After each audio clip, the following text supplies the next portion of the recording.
Please, everybody, keep your seats and let's get everybody back into the room who may be outside, because it will be soon time for celebrating innovative use of emerging technologies within Europe's public sector.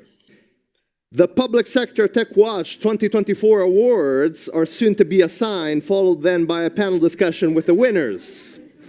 But to lead us through all this, I'm leaving it over to our Master of Ceremonies and guide of the Public Sector Tech Watch initiative from European Commission's DG Digit, Stefanos Kotoglu. Please, Stefanos. Who will also be supported by Luca Tanci, who we already have met, and I think we'll be reaching Stefanos in a minute. Stefanos, please, over to you for this. Thanks a lot, David. I don't know, I think I can, yeah, you can hear me. Thanks a lot. I thought I had a podium, but no, okay, I will stand. Yeah, I just want to start that, I want to thank, first of all, Goran and DG Connect and all the partners that you organized this fabulous event, I would say. Brought together not only GovTech Connect, but also the public sector tech goods.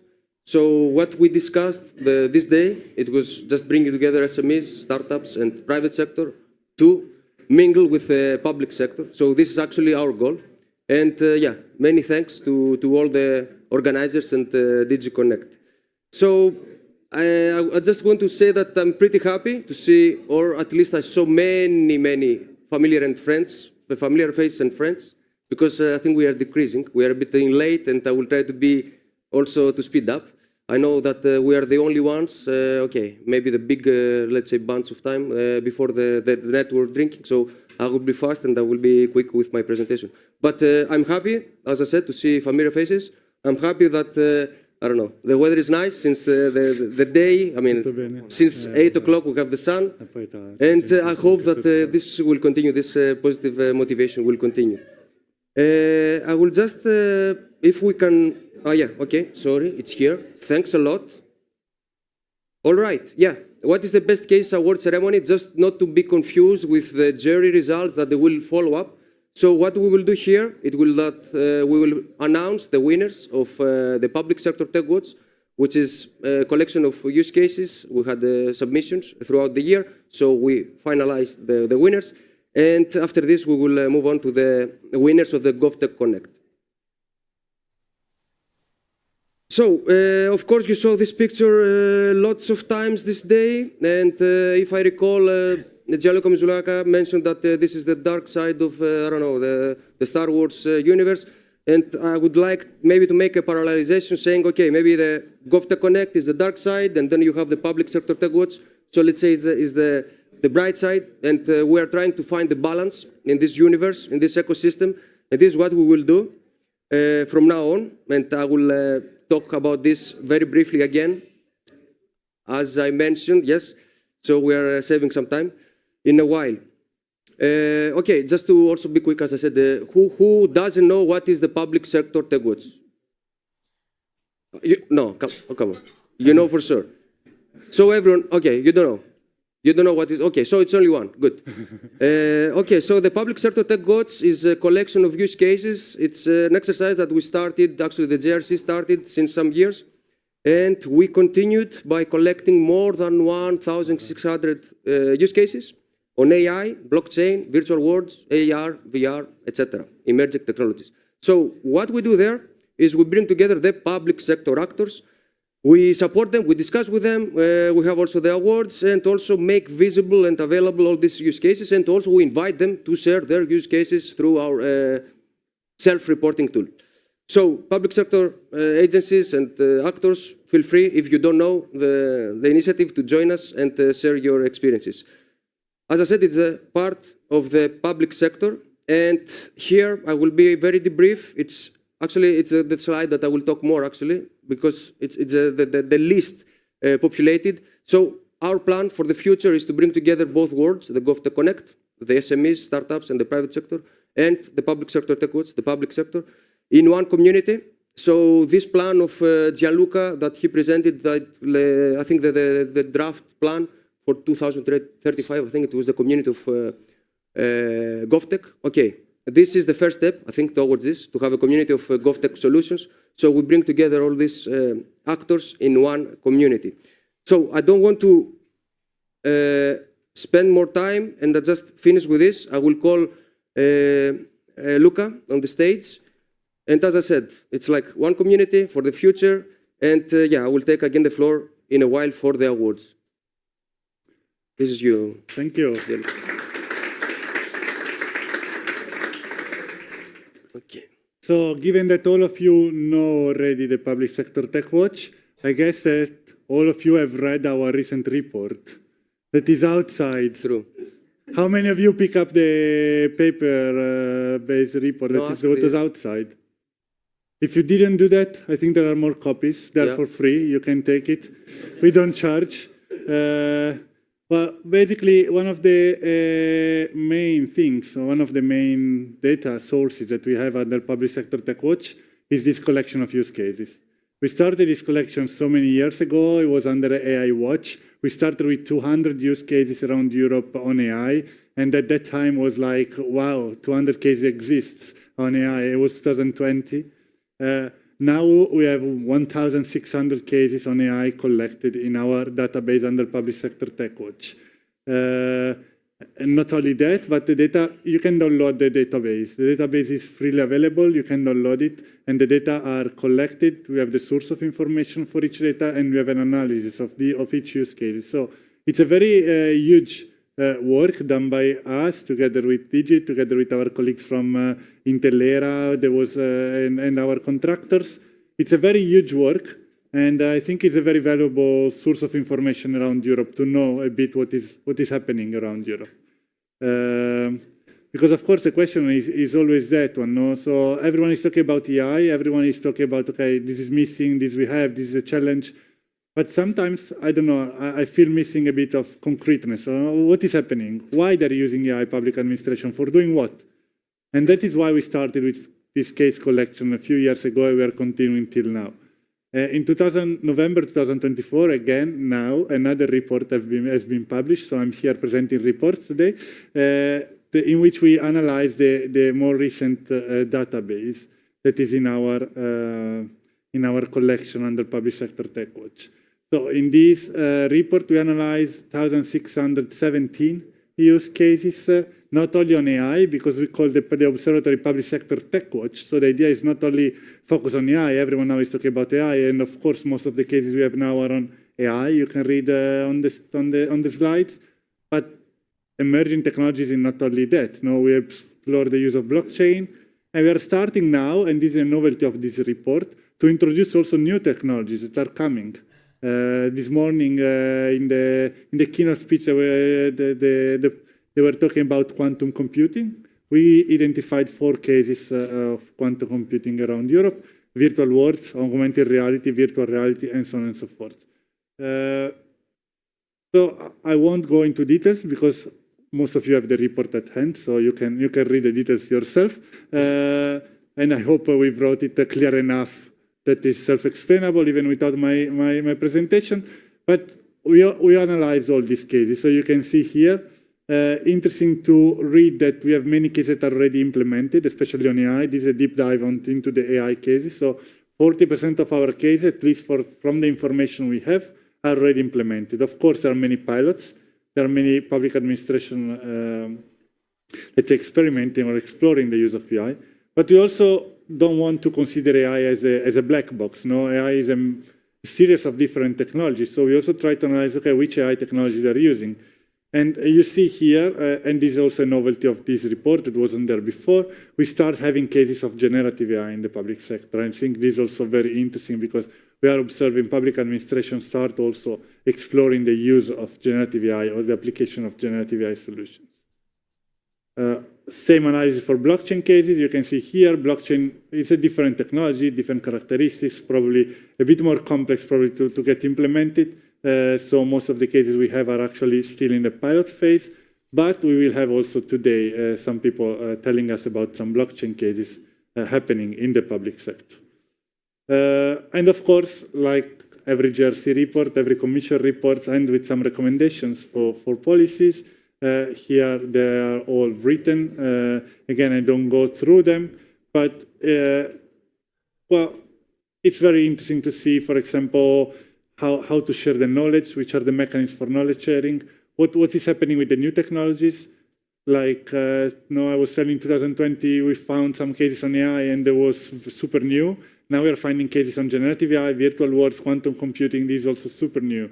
So let's try to get on top of the knowledge on existing technology and how they can help the public sector. And then, of course, last but not least, given that we are in the GovTech community, and we also observe that many of the cases are actually done in collaboration with the private sector. We all know that the public sector probably does not have the capacity, the competencies, the resources to implement everything in-house. So this private-public cooperation, collaboration, it's also very, very important. So these are the recommendations. This is the report. You have the QR code. This is the last slide with the QR code. You can download it. You can find the copy outside. And well, if you don't have any question, happy to deep dive a bit more. But here today was just to give you a glimpse of what the report is about. But because the main moment today is actually the award, so we give space now. I give space to Stefanos to explain how we awarded the cases, and then we are gonna announce the winners. Stefanos, this is yours. The floor is yours. Thank you, Luca. Thank you for the presentation. Sorry, I forgot one slide, because we don't have one report, we don't have two reports, but we have 4 reports that we have published recently. So we mentioned 2 today, so the GovTech report and this AI report with the landscape. We have other 2 reports that have been published only this Monday. One is on competencies and governance practices needed for the use of AI in the public sector. And the other one, we surveyed more than 500 public managers around 7 European countries to understand which are the factors that influence AI adoption in the public sector. So I suggest you to also download the 4 paper. We have a knowledge center into public sector tech watch with all these resources there, so you can find them there. Thank you, Luca. I'm not sure if the QR code works like this, but you can find it online for sure. So here are the evaluation criteria, actually, that we assessed the different cases. We received more than 30 cases, and we are quite proud of this because it was the first round, and we tried to further promote, let's say, our exercise, and we saw that there was quite a promotion. We like it, and of course, the interest of public administrations, it was quite high. So the evaluation criteria, that they have the same weight. There were 5. One was to create public value, to show what is the impact of the solution. Then we measured openness and transparency, of course, user centricity and engagement and collaboration. Scalability and reusability, which is, of course, one of the aspects that it's of interest and of great importance for us. And last but not least, the technology innovativeness, based on which, of course, it's AI, it's blockchain, but we dived through and more into details on the innovativeness. But here I will stop, and I will just want to announce the first winner of today's awards for the Government to Government Award. And doesn't work? Okay, it's suspense, sorry. Okay, it will never come. Okay. All right. So I will invite Hena.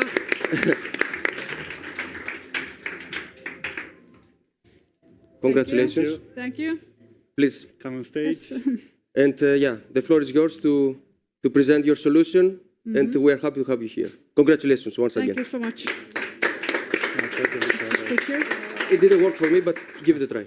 Okay, we'll have to then wait and see if the slides work. Let's hope for the best. So my name is Henna Kluge. I work as a transport planner in the city of Helsinki in the traffic systems department. And my main work has basically revolved around improving the walkability of the city center of Helsinki. And to kind of further to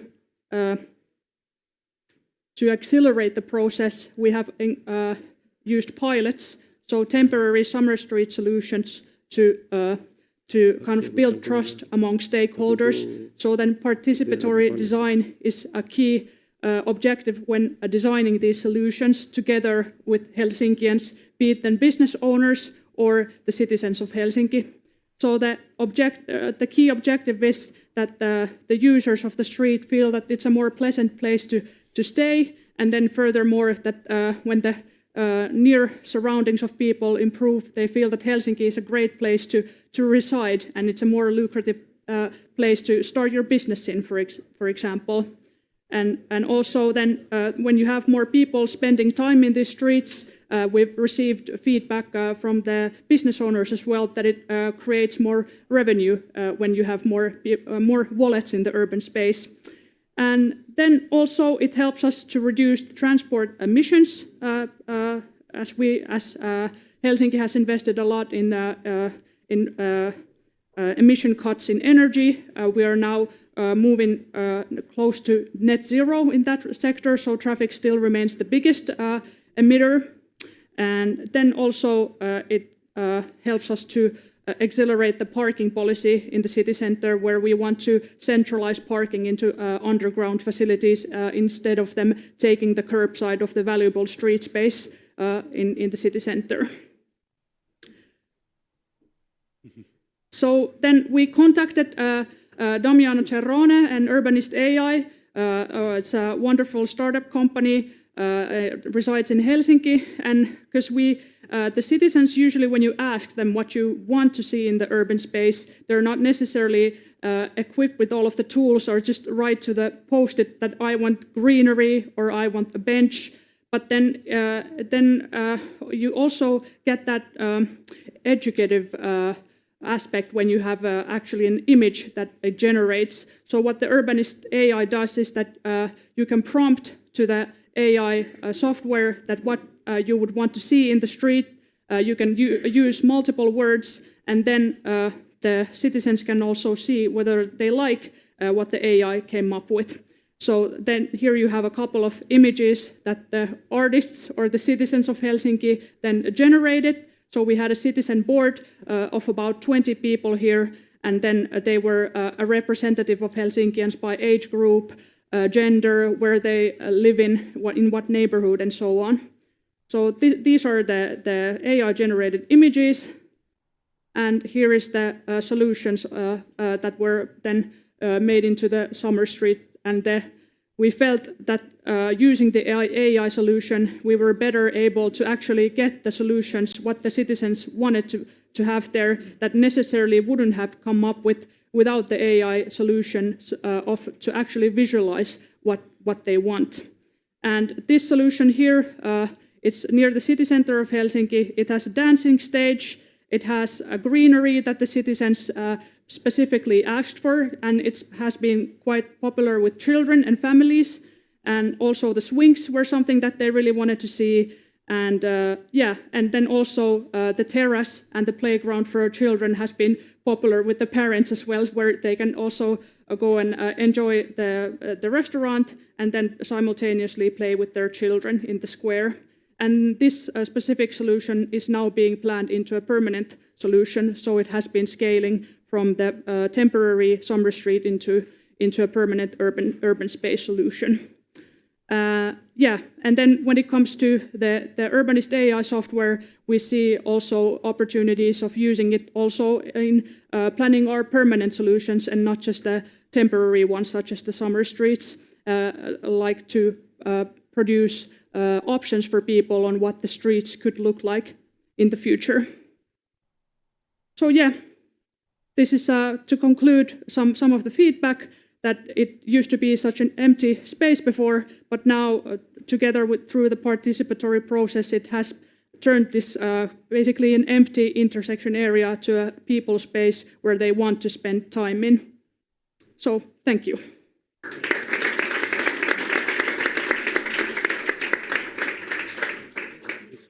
Please have a seat. Yeah, you can stay here. Thanks. And then we can just jump quickly to the next category, which is the which is the G2C award announcement. And I would like to invite on the stage Antonio Daniel, that he's coming from a ministry with a very long name from Spain, Ministry of the Presidency, Justice and Relations with the Courts. So. Thank you. Sorry? I want to do the speech. Yeah, okay. Totally, if you want. But Probably. does it work? I don't know. It works. I mean, you can come here, yeah, sure. Feel free. The floor is yours.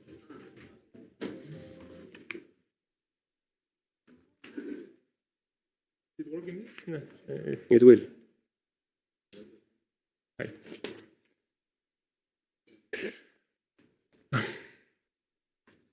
Well, I have a brief word.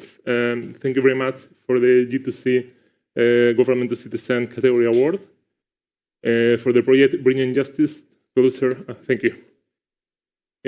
Closer to citizens through the digitalization, virtual desktop of digital immigration. I'm overwhelmed with gratitude to be here tonight, this evening, with you all in the beautiful city of Brussels. My colleagues at the Ministry of Presidency, Justice and Parliamentary Relations, complicated name, of Spain are very honored to have our work recognized in this way by the European Commission and the GovTech initiative. This accomplishment is not something I did on my own. Therefore, I would first like to thank all my colleagues at the General Directorate of Digital Transformation of the Administration of Justice for all their help, and especially Javier Hernandez as the principal promoter. And I would like to thank also to give special thanks to our supplier, Councilbox, without whose help none of this would have been achieved.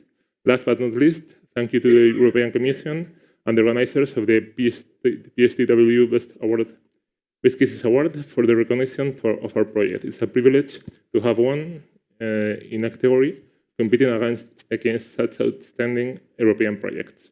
I believe that it's very important for the government to focalize its efforts in making justice closer to citizens through digitalization, as it results in a greener, more efficient and cost-effective justice for everyone. I believe I can speak for all my colleagues at the Ministry when I say that the EVADE project is just beginning, and we will continue to work to achieve an even greater justice system for all. Thank you.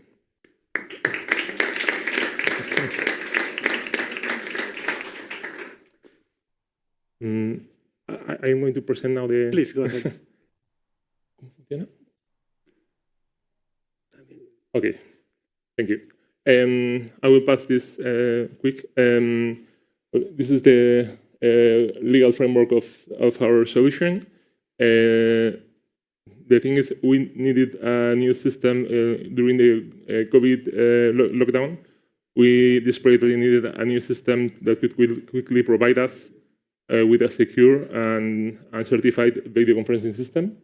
It has the higher level in the security national scheme or framework in Spain, and allows to Catherine citizens with exactly the same guarantees regarding identification, authentication, and so on. We are expanding the system through several integrations, for example, with autonomous regions in Spain, such as the Canary Islands and Aragon. And we are currently integrating with the procedural management system in the Ministry territory and other PMS. The system was offered to help during the Valencia Dana crisis. And currently, we are working on a pilot with the penitentiary institutions. And, well, it was built over blockchain technology. It allows ID with a public one-time password identity or electronic certificate, and allows also pseudonym identification, for example, for the law enforcement agencies. And we offer this tool for accessible devices in peace courts of villages, thus bringing justice closer to the territories. It allows identification and authentication to the participant in the meeting, and it also led us to have a greener solution and allows work remotely from home. And that's it. Thank you very much.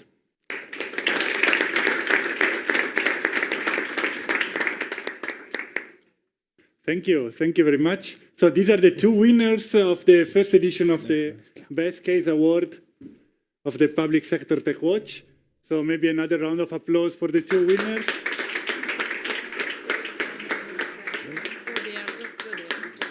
And of course, like the decision was very hard. No, we received 30 plus, 34, 35 applications.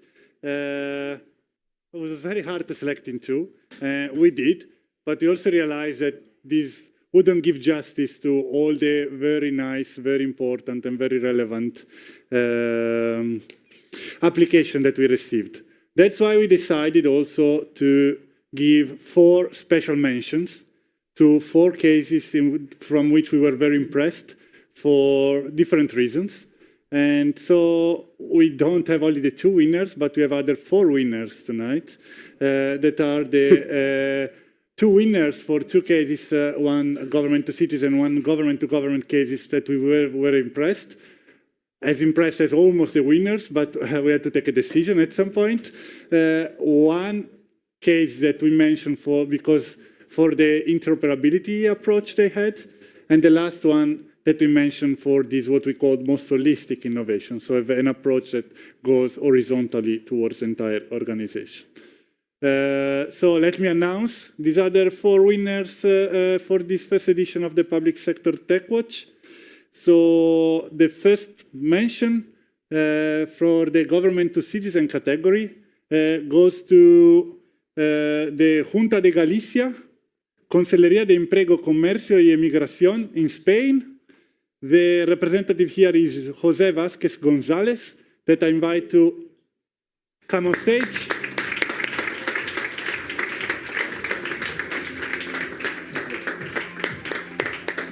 Congratulations. Oh, so many pictures, so many phones making pictures, and Stefanos just escaped from the pictures. Welcome. Well, we invite you to sit because now we're going to have a panel in which also these 4 mentioned are going to explain a bit. The case, I just quickly read what the case is about. So the case is Mi Empleo Inteligente. I don't know if I speak well Galician, not even Spanish, but it's a solution using artificial intelligence to personalize job seeker process. So matching users with opportunities tailored to their skills and career goals. In addition, it provides tailored recommendations for job trainings, helping citizens stay competitive in the labor market.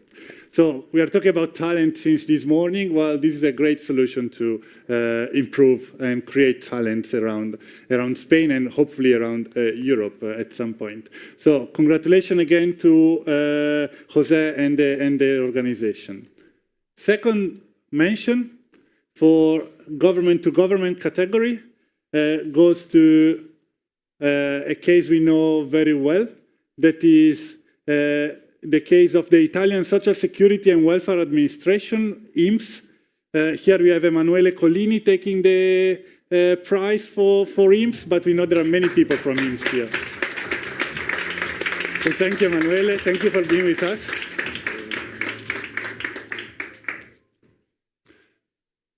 Pictures with Emanuele. Smile. Thank you.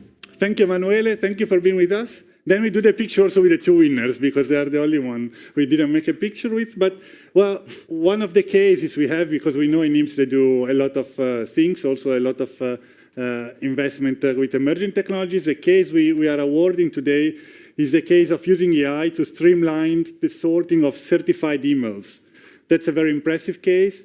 They received so many certified emails in INPS, and they created an artificial intelligence system to sort this email and forward this email to the right office. So congratulations again to the Italian Social Security and Welfare Administration for the award and for the innovative solution they are putting forward. Now we have the third special mention we're going to mention today. That goes to the Estonian Ministry of Climate. Sorry, I'm losing the...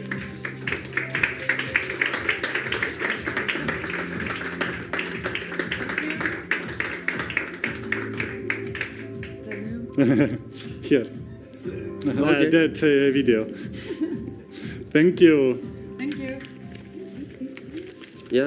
Yeah. I'm finding the right page here, sorry. So this is an even more complex name because it's EFTI for EU, right? That's the name of the project that's making the future of freight transport digital. So they are doing a great project that we mentioned for the Interoperability Mention Award because of their European breadth of this project. No, that was very interesting. So they're leveraging on blockchain technology to enhance efficiency and enable seamless cross-border operation in transport. So congratulations again to the Estonian Ministry of Climate.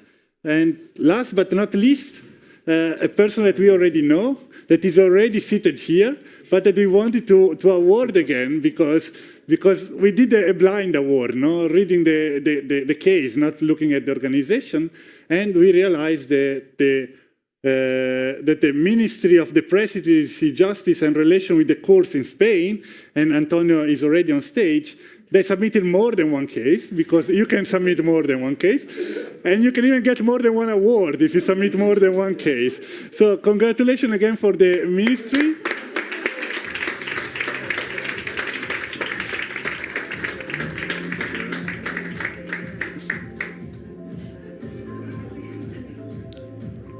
Thank you.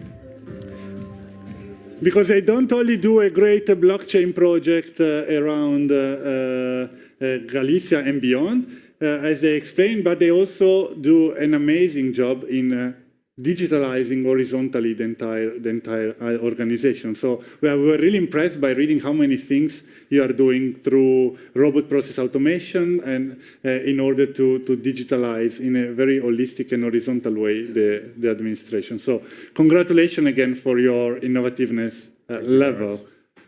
And I'm done. So these are the mentions. We don't have any more people to award, but we also want to sit here a bit in order to ask some questions to these people that came here that represent a very interesting and innovative case in the use of emerging technologies in the public sector, but also that somehow are really using this technology. You know? So we saw from the statistics, many cases are still in the pilot phase.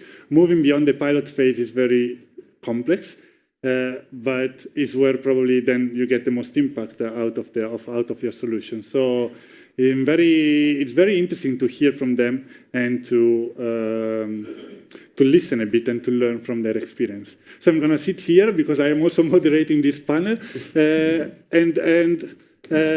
Well, I start with this question. No? So what's the secret, no? Or what's the recipe? Which are the ingredients and what's the recipe for really using and adopting and implementing this solution in different organizations?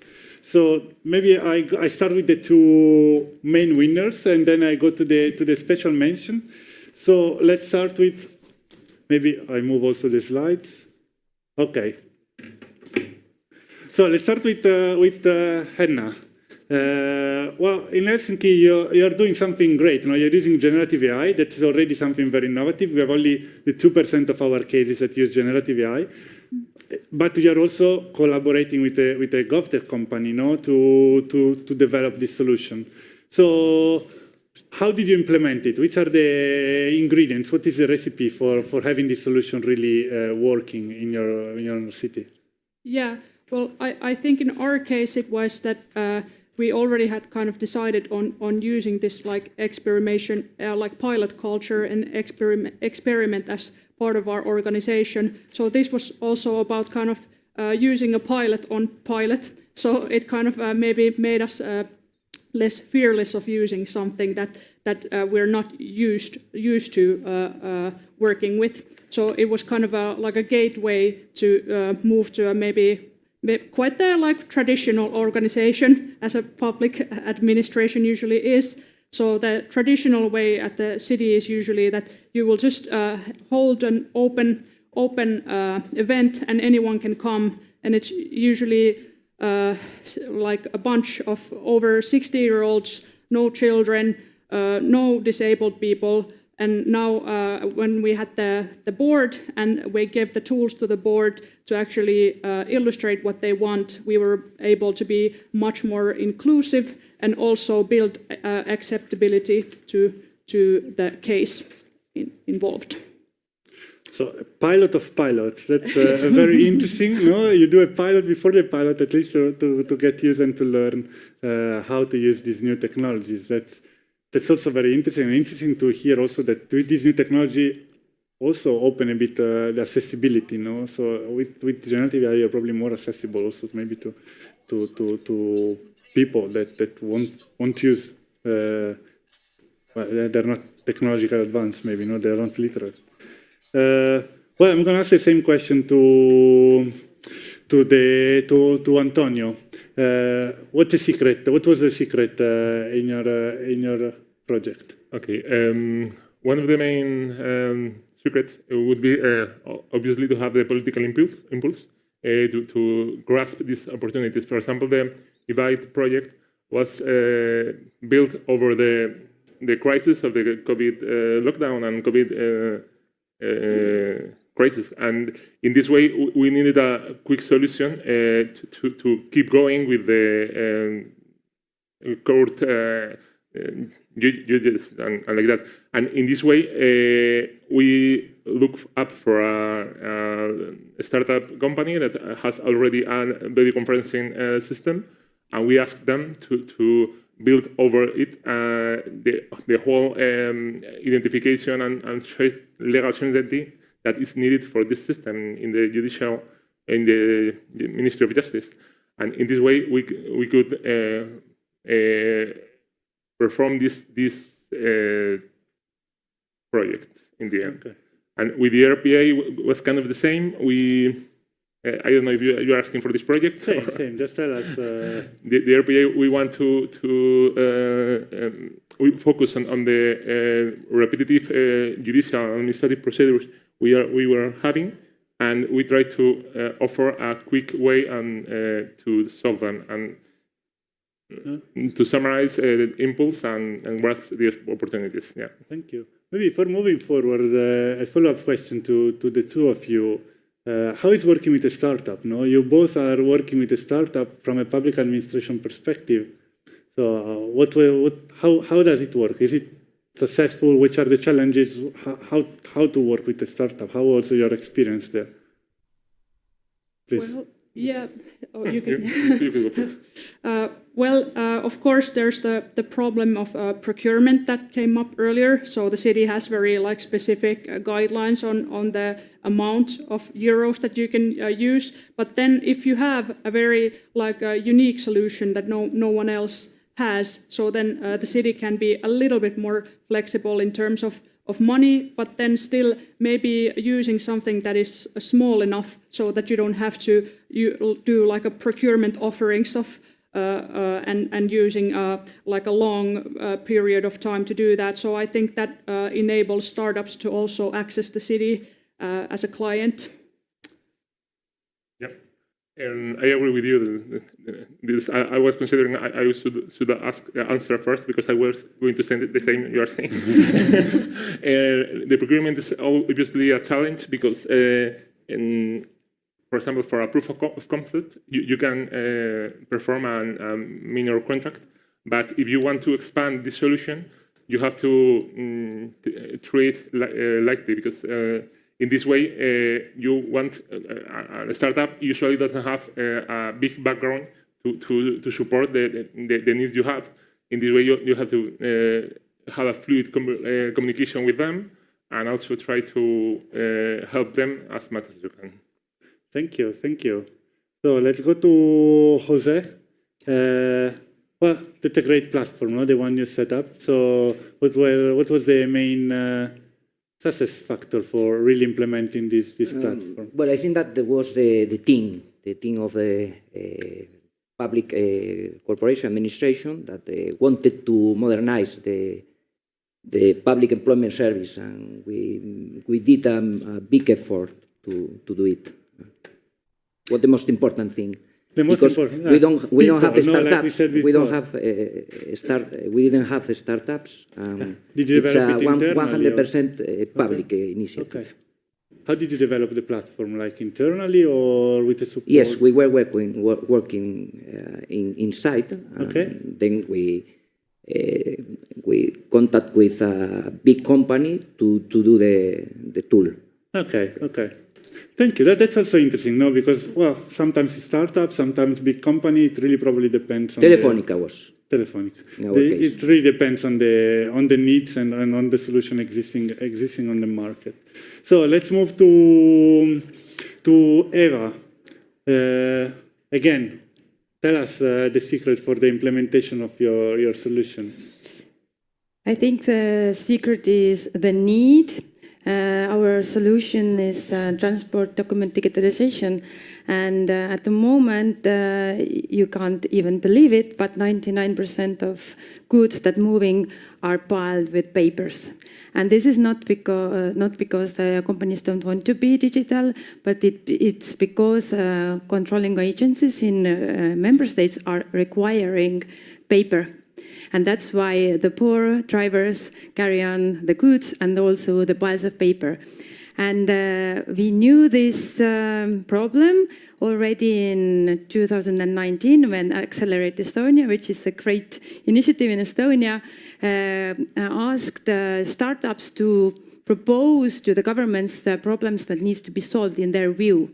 And one solution that was proposed was to how to go digital in transport document wise.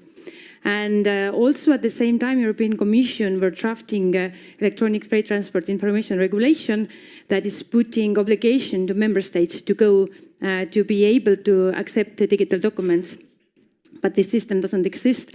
So at first we did the pilots in Baltic states and Poland, how to access the information that is situating in a server of a economic operator. So, and the system works so well. So we proposed this pilot, the results to European Commission, and now I'm happy to say that whole Europe is trying to implement this solution. So, and the award that I'm getting here today, it's not just Estonian award. We have 9 member states actually involved in this. It's Estonia is a lead partner, but we have Finland, Lithuania, Germany, France, Italy, Portugal, Austria, Belgium, also on board with it. I forgot somebody, but it's a huge project, and we have 23 partners there, both public and private sector. So we want to achieve this interoperable environment, FT environment, before the 2027 when it's compulsory for member states. So we are very much ahead of our time, and then we encourage other member states to take the lead together with us. Thank you, thank you. Last but not least, INPS. In the Italian social security system, you created, you developed this system that was really impressive for the number of emails, certified emails that you went through. So again, what was the recipe for this implementation? How did you manage to do that and to make it work?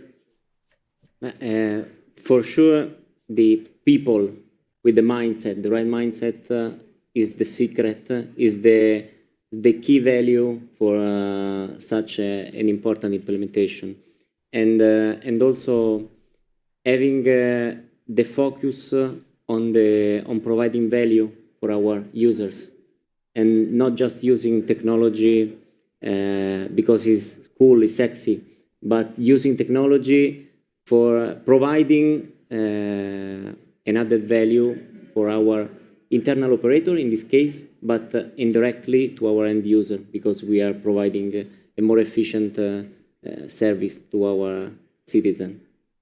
Thank you very much.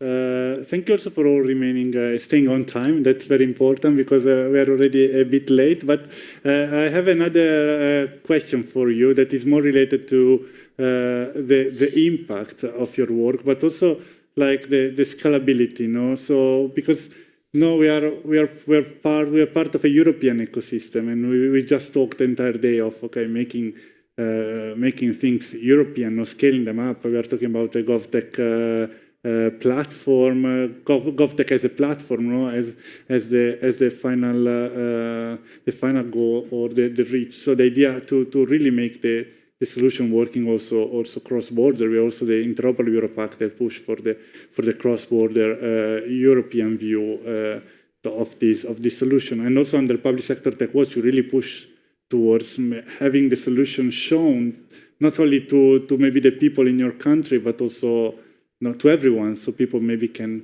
learn and can take inspiration from one to another. So another quick round. So what was the impact, and have you thought already about scaling this solution or making this solution available, or disseminating or distributing this solution also in other contexts? So Henna, I start again with you. Yeah, well, the scalability, of course, is an issue in that the procurement regard. So it's a responsibility of the city to also kind of write the conditions in a way that it's accessible for a multiple of users. So what usually happens is that the city wants in one contract like all of the different things that it wants at the same time from the same company. So that really means that the bigger operators usually win the procurement offerings. So there, I think we can be like a more like a active part of the ecosystem as well. That basically we enable them to offer us, and then also usually the ICT procurements are the most difficult ones for the city. So then also, because I don't work in the IT sector of the city, then also the responsibility of cooperating with those people there. So also collaborative within the city organization or the public administration is important when we want to scale those solutions. Thank you.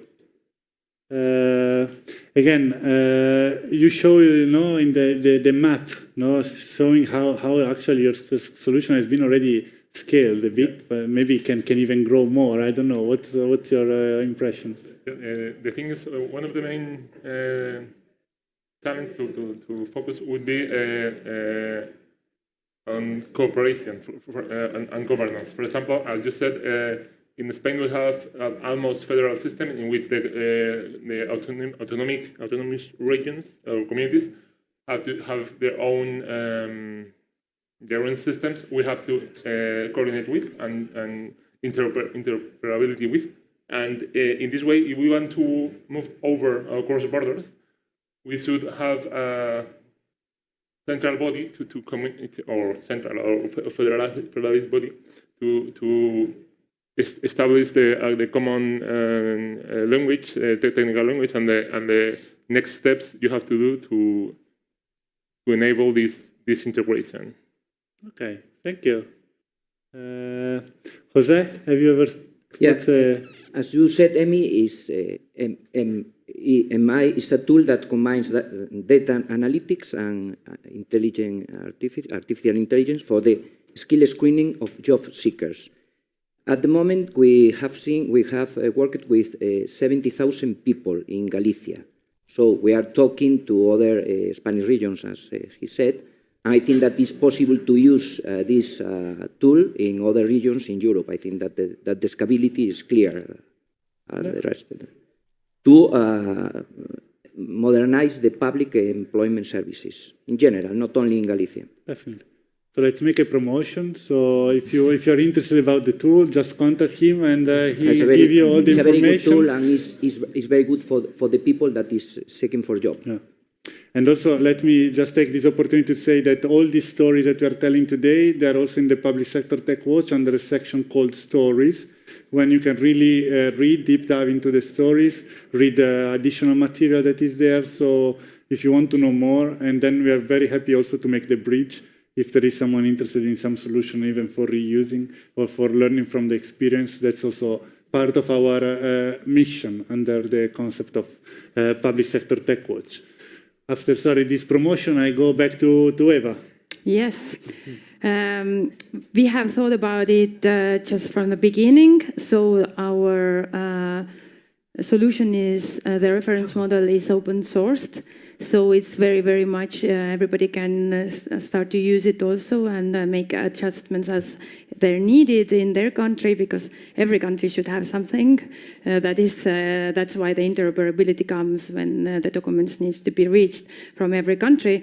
But I wouldn't stay just in the boundaries of Europe, because transport and logistics doesn't know the borders of Europe, and so we have had quite a lot of interest also with Western Balkans countries and also Ukraine, because they feel that if Europe is going one way, they don't need to invent the wheel, so they want to be in the same system. So I would say that scalability is just the world for us, not just Europe.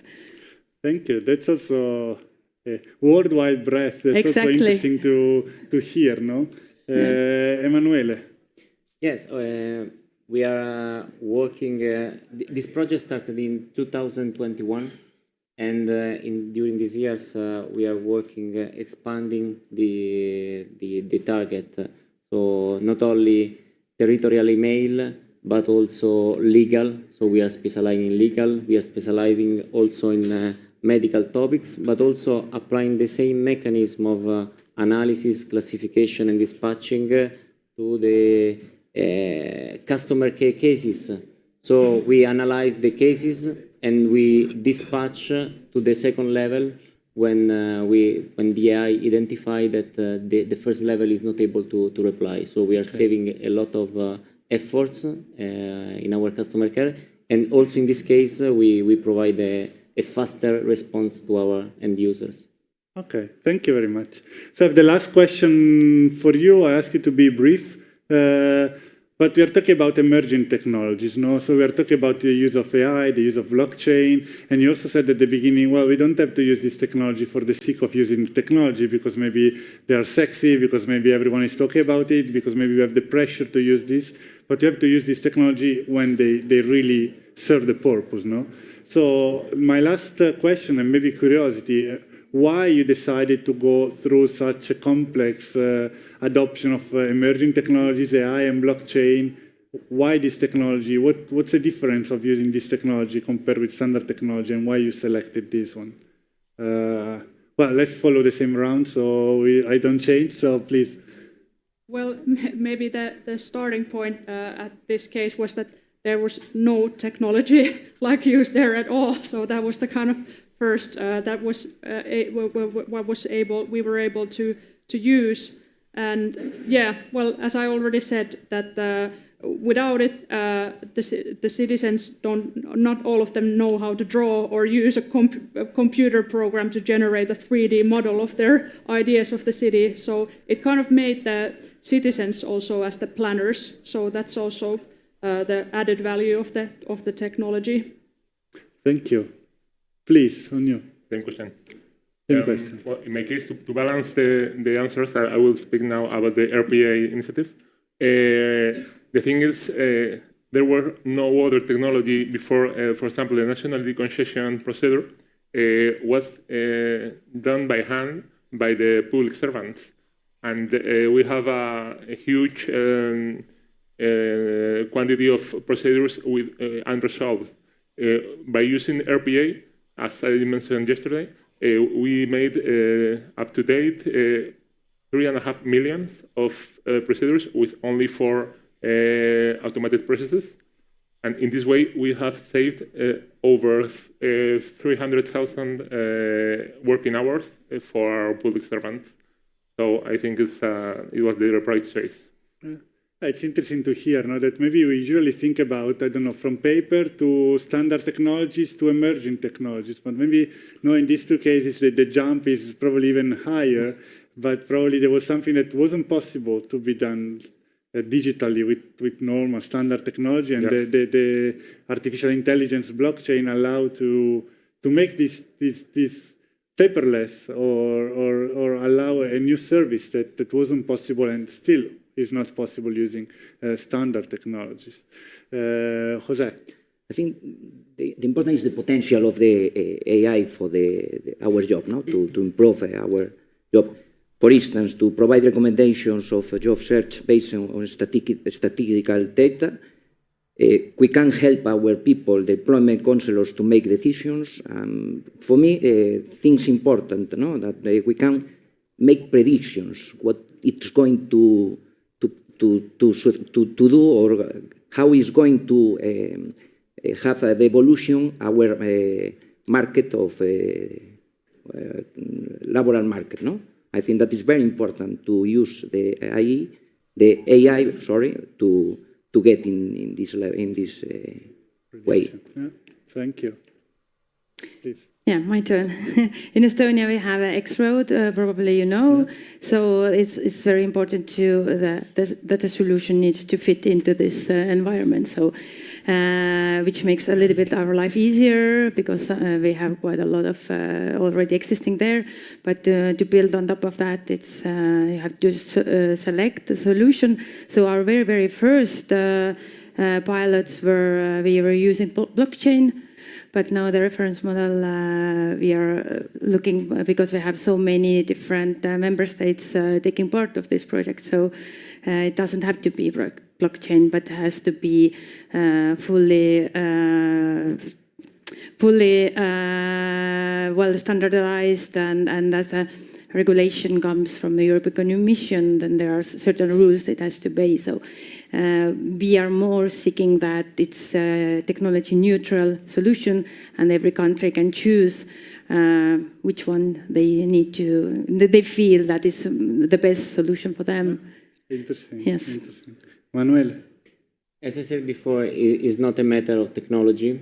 So we had the problem and we tried to find the right solution for that problem. In that case, experimenting the AI, the algorithm that we use, the pre-trained algorithm, was the best solution, and we identified, and so we pursue this kind of approach.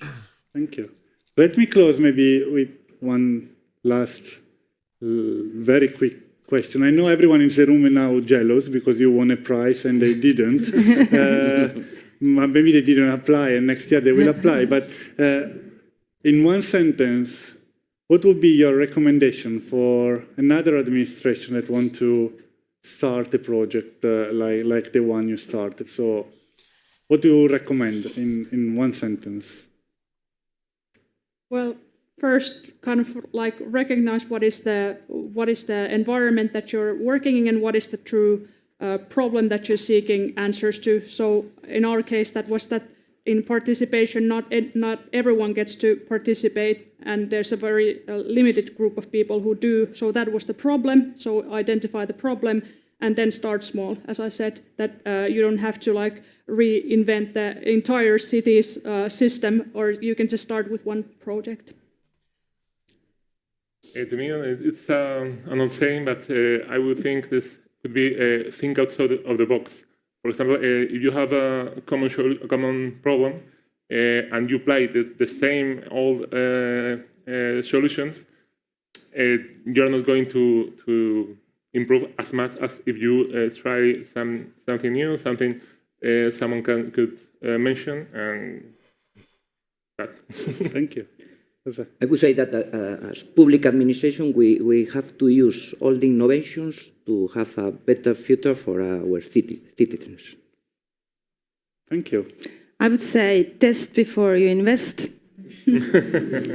It's very important to just on a small scale do a little pilot. See what's happening. If there is something faulty, can you adjust it? Don't go just full on from the first day because you will fail. And then if you just start in small steps, then you create something big and groundbreaking one day. For me, I can add public administration must have in mind that in this path of innovation you can fail. So having the right approach of the failure, and that can help to grow up and provide innovation in some case. Thank you. So let me just close saying one thing. We have 5 people here, 5 public servants that talk about thinking outside the box doing pilots of pilots, investing in innovation, testing and failing in the public sector. So I think we have a great resource now for our European innovative public administration. So congratulations again, and thank you very much for being here with us today. Thank you.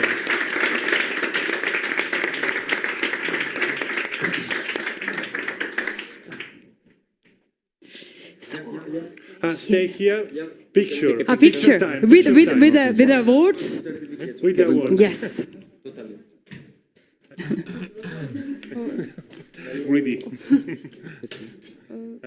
Yeah, this was, yes. No, Justicia tiene tantos que no sabe cómo yes, cogerlos. yes, everyone. Un poco avariciosos. Okay, I'll go from there. Don't know where to look. Picture. How to look?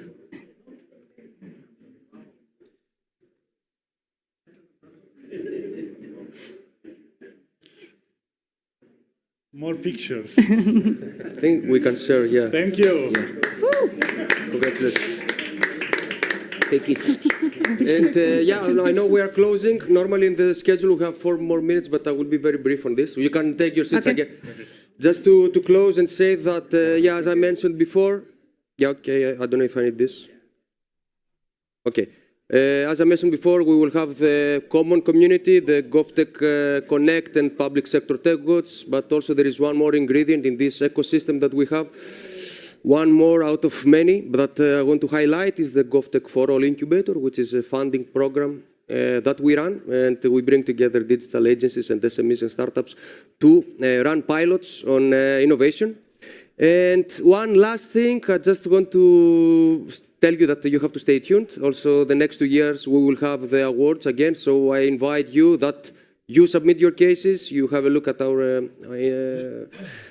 website, and of course, follow our news. And the last but not least important, is that I invite you also to check the different events on GovTech. So the first one that I will present, or at least inform you about, it takes place 21st and 22nd in Poland. In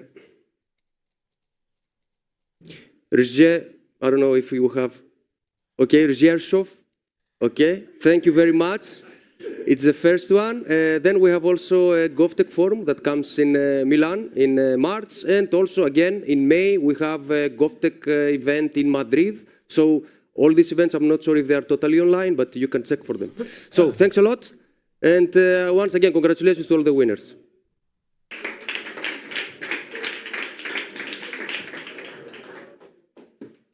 Thank you very much, Stefanos, and also on my side, congratulations to all the winners that have just been awarded. Very relevant, interesting, and Stefanos, also thank you for telling us about upcoming events